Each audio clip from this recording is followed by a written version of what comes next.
JNTH third year బీటెక్‌లో వచ్చేసరికి triple ఈలో micro processors and micro controllers subject ఉందండి. సో, దాని ఇంపార్టెంట్ క్వెషన్స్ చెప్పమని చెప్పేసి చాలామంది అడుగుతా ఉన్నారు.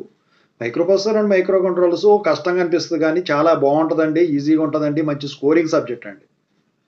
ఓకేనా? సో, ఏదైనా ఒకటి గుర్తుంచుకోవాలి మీరు. ఈజీగా ఉంటే మీరు ఒక ఆట ఆడుకోవచ్చు దాన్ని. కష్టంగా ఉంటే ఇక మీకు ఏడుపే వస్తదండి ఎగ్జామ్ హాల్‌లో. నిజంగా.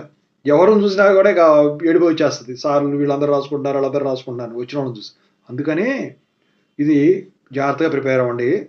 ఈజీగా ఉన్నాయన్నీ కూడా మంచి స్కోరింగు. ఇక ముందుగా అయితే ఇంతవరకు ఈ ఛానల్ సబ్స్క్రైబ్ చేసుకున్నోళ్ళు సబ్స్క్రైబ్ చేసుకొని వీడియోని లైక్ చేసి షేర్ చేయండి. మీకేమైనా డౌట్స్ ఉన్నట్టయితే కాల్ బిఫోర్ దర్ కాల్ చేయండి. తెలుగు ఇంజినీరింగ్ ఎడ్యుకేషన్ టెలిగ్రామ్ ఛానల్‌లో జాయిన్ అవ్వండి. ఈ వీడియోకి ఒక హైప్ ఇవ్వండి. ఇక micro processor and micro controls వచ్చేసరికి మొత్తం కూడా మీకు పిన్ డయాగ్రామ్స్ తెలుసుకోవాలండి. ఓకేనా? వాటి ఆర్కిటెక్చర్ తెలుసుకోవాలండి. ఓకేనా? సో, పైప్‌లైన్ సిస్టమ్ ఇదంతా కూడా ఇన్‌స్ట్రక్షన్ సెట్ అని, రిజిస్టర్స్ అని ఇలా ఉంటాయి. పిన్ డయాగ్రామ్ గనక పిన్స్ గనక తెలిసినట్టయితే మీరు ఒక ఆట ఆడించొచ్చు దాన్ని. ఏముండదు ఆడ. ఓకేనా? సో, ఇక యూనిట్ వైస్‌గా చూద్దాము. యూనిట్ 1 మీకు 8086 ఇచ్చారండి. 8086 architecture important, pin diagram important. ఆ తర్వాత మెమరీ సెగ్మెంటేషన్ గురించి కానివ్వండి, లేకపోతే ఈ టైమింగ్ డయాగ్రామ్ మీద కానివ్వండి, ఈ ఫిజికల్ మెమరీ ఆర్గనైజేషన్ మీద కానివ్వండి, ఇంటరప్ట్స్ మీద కానివ్వండి. ఖచ్చితంగా అయితే క్వశ్చన్ ఉంటుంది. ఓకేనా? సో, ఇక అందుట్లో instruction set and assembly language programming ఏదైతే ఉందో, దీంట్లో ఖచ్చితంగా ప్రోగ్రామింగ్ ఇస్తాడండి. అడిషనో, సబ్ట్రాక్షనో దేనో దాని మీద. అయితే ఇందుట్లో addressing modes very important. Instruction set very important. ఇక ఆ తర్వాత వచ్చేసరికి sorting, string manipulation very very important.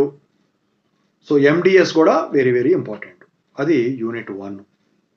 ఇక యూనిట్ 2 చూసుకున్నట్టయితే ఐఓ ఇంటర్ఫేస్.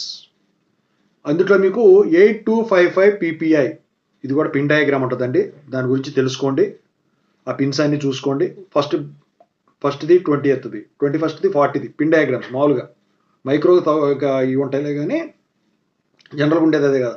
సో, దాని గురించి తెలుసుకోండి. తెలుసుకున్న తర్వాత దాని ఆపరేషన్ ఏంటి తెలుసుకోండి. ఇక A to D, D to A converting interfacing గురించి ఖచ్చితంగా క్వశ్చన్ ఉంటుంది. ఇక ఇంటర్ఫేసింగ్ విత్ అడ్వాన్స్డ్ డివైజెస్ అందుట్లో వచ్చేసరికి మీకు interfacing through various IC peripheral chips 8257 DMA controller మీద కానీ 8259 ఇంటరప్ట్ ప్రియాటరీ కంట్రోలర్ మీద కానీ క్వశ్చన్ అయితే ఖచ్చితంగా ఫామ్ చేస్తారు. ఇది యూనిట్ 2. ఇక యూనిట్ 3 చూసుకున్నట్టయితే కమ్యూనికేషన్ ఇంటర్ఫేస్.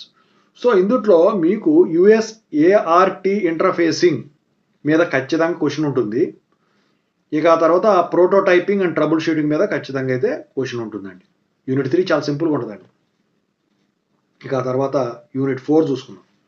యూనిట్ 4లో ఇంట్రొడక్షన్ టు మైక్రో కంట్రోలర్స్. ఇక్కడ నుంచి మైక్రో కంట్రోలర్స్ ఉంటాయి కదా. 8051 మైక్రో కంట్రోలర్ గురించి, ఆర్కిటెక్చర్ గురించి, వాటి పిన్ డయాగ్రామ్ గురించి ఖచ్చితంగా అయితే క్వశ్చన్ ఉంటుంది. అడ్రసింగ్ మోడ్స్ గురించి ఉంటుంది. ఇన్‌స్ట్రక్షన్ సెట్ గురించి ఉంటుంది. ఇక ఆ తర్వాత అందులో ఇంటరప్ట్స్ కమ్యూనికేషన్‌లో మీకు interrupt priority in the 8051 timers, counters మీద క్వశ్చన్ ఫామ్ చేస్తారు. ఇక ఆ తర్వాత యూనిట్ 5 చూసుకున్నట్టయితే interfacing and industrial applications. So, ఇందుట్లో interfacing 8051 to LEDs very very important. Keyboard interfacing very important. ADC and DSC interfacing very important. Stepper motor interfacing very important. ఓవరాల్గా microprocessors and controllers ఇది.